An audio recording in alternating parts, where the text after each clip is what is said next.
Obviously Kai Soto is a player of great promise, and so I think he's a player everyone's going to be watching. Kai Soto, ginulat ang ESPN host and writer na si Brian Windhorst na kung saan sa isang interview ay sinabi niya na si Kai Soto raw ay isang player with great promise. Meaning, mayroong promise na makarating sa NBA. So hindi na tayo ang nagsasabi diyan kundi ang isang legit NBA personality na kilala sa buong NBA circle at meron siyang nakikita kay Kai Soto na pwedeng makapasok sa NBA in the future. He did not go into specifics pero sinabi niya na mayroong great promise si Kai Soto. Well, that echoed kung ano ang paniniwala ng NBA agent ni Kai Soto na siguradong makapasok si Kai Soto sa NBA. It's only a question of when. Dahil sa ngayon ay bata pa si Kai Soto at dahil napakatangkad niya, he needs time to develop his body dahil ito talaga ang kanyang kulang sa ngayon.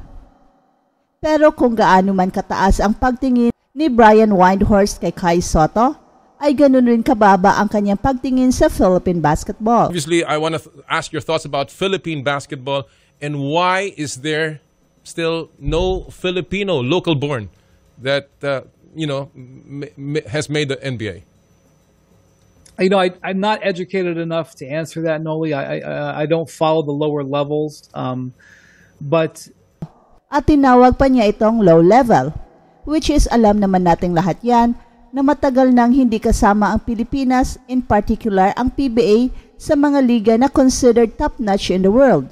And Brian Windhorst is so busy sa NBA na magkaroon pa siya ng panahon na tingnan ang Philippine basketball, and I believe hindi rin siya nakakita ng live games ng Gilas Pilipinas. He never mentioned kasi na nakapanood siya ng mga laro ng Gilas, kaya ang nalalaman lang niya ay merong Kai Soto ang Pilipinas, and obviously he knows Kai Soto well at nag-special mention pa niya ito bilang isang great promise para sa Philippine basketball.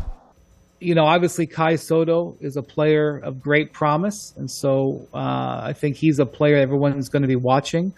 Ang mga ganitong interview ay walang sugarcoating pero lumalabas pa rin ang kanilang bilib kay Kai Soto dahil obviously he is a rare kind of a player.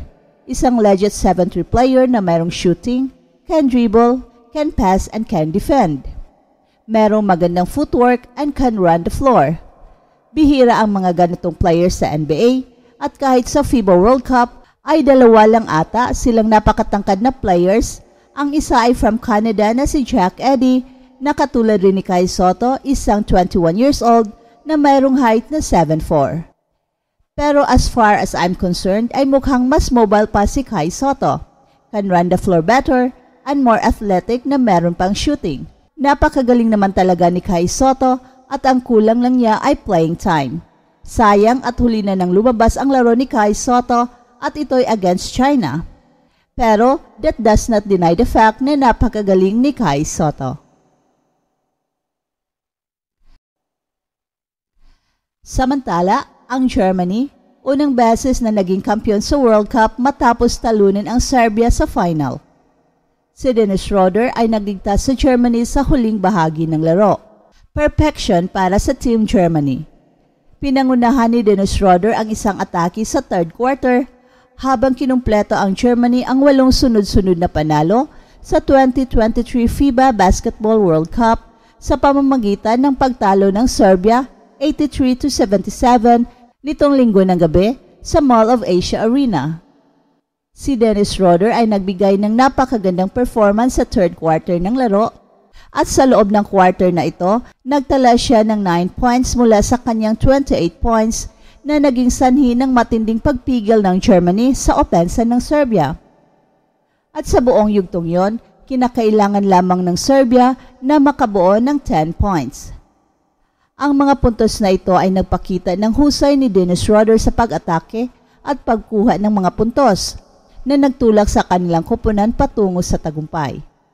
Ang kanyang kontribusyon ay nagdulot ng malaking pagkakaiba sa laro at nagbigay sa kanilang koponan ng pagkakataon na makuha ang kampyonato ng World Cup. Nagpamangha ang player ng Toronto Raptors sa huling bahagi ng fourth quarter nang pigilan ang huling atake ng Serbia sa pamamagitan ng isang layup sa may 21.4 seconds na lang ang natitira para sa 81-77 na lamang. Tumama si Dennis Schroeder ng 2 free throws para sa huling score at kunin ang titulo ng World Cup sa kanilang unang pagkakasali sa final.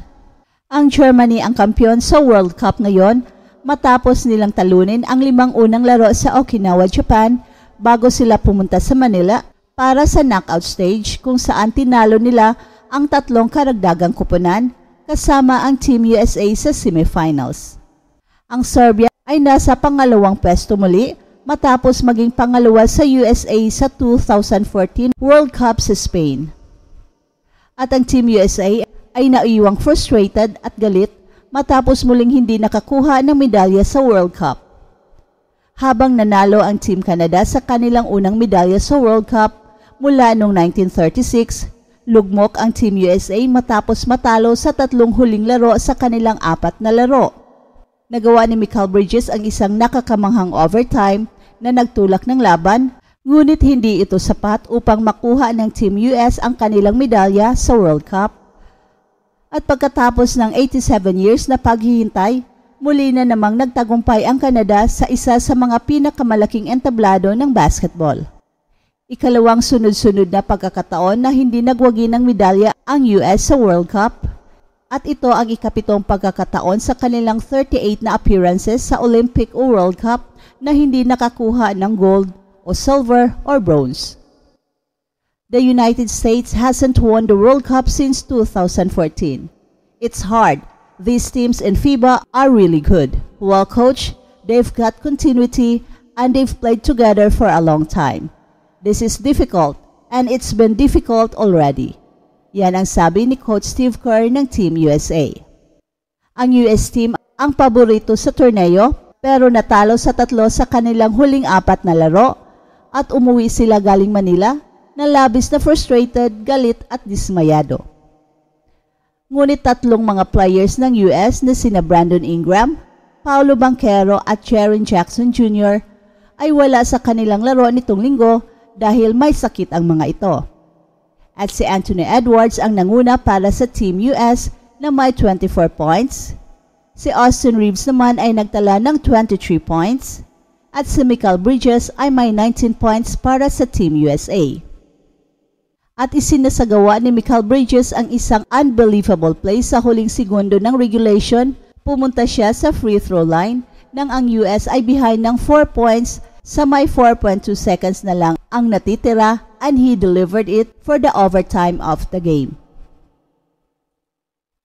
That's it for now, guys. Pero bago kami magtatapos, ay huwag kalimutan na huwag magpahuli sa mga pinakabago mga kwento at balita ng kasiyahan at tagumpay.